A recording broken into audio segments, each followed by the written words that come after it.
was actually back in 2011 when I bought this property. My intention always was to have a tiny home on the back of it and at some point retire here.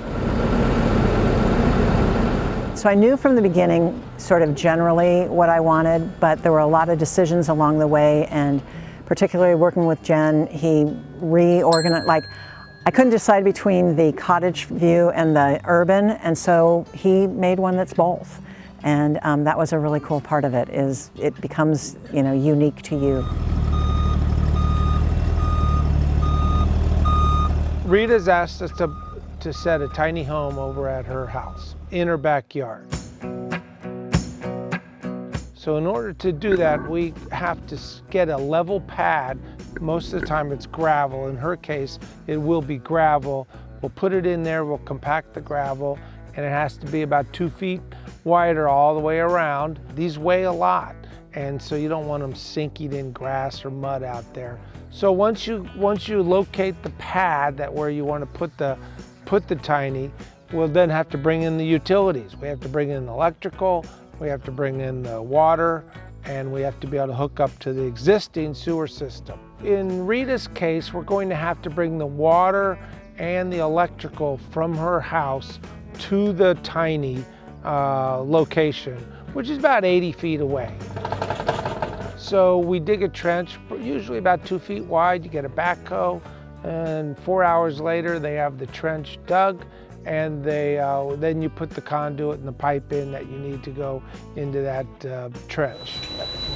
The cost of the site prep is not included in the cost of the tiny. I just tell people, go get your local contractor, local general contractor that owns a backhoe, and they can usually do the work for you.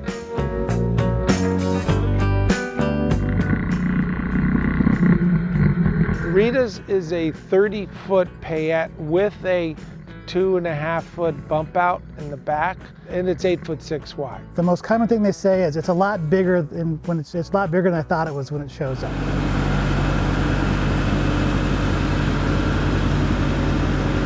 This one was, the difficulty was getting a parallel back into it with very little room to work with.